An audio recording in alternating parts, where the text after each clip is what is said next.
Alors, dans le cadre du centre RBC, une problématique avait été retenue qui est les troubles anxieux chez les enfants et les adolescents. Alors, cette problématique-là a été retenue parce que la prévalence des troubles anxieux chez les enfants et les adolescents est relativement élevée. On estime qu'autour de 9 des enfants et adolescents présentent un diagnostic de troubles anxieux.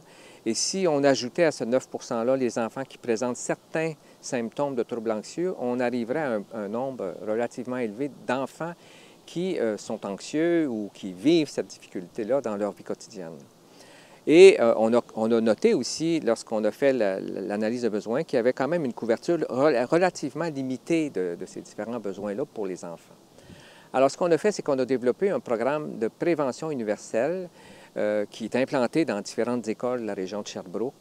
Ce programme d'intervention universelle comprend 10 ateliers. Donc, c'est un atelier à peu près aux 3 semaines. La durée de l'atelier, c'est autour de 40 à 60 minutes.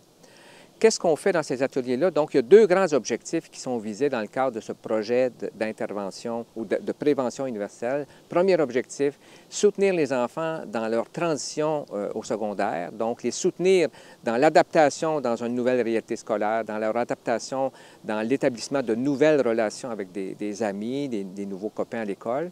Et l'autre élément très important qui est associé aux troubles anxieux, c'est toute la question de la tolérance à l'incertitude, donc développer la capacité des enfants à faire face à leurs problèmes et à affronter, à trouver des résolutions, des solutions aux problèmes auxquels ils sont confrontés. Donc, ce sont les 2 grands objectifs qui sont travaillés dans le cadre des 10 ateliers du programme. Pour soutenir, au fond, nous, ce qu'on souhaite, c'est que ces ateliers-là puissent éventuellement être repris par les enseignants et les parents.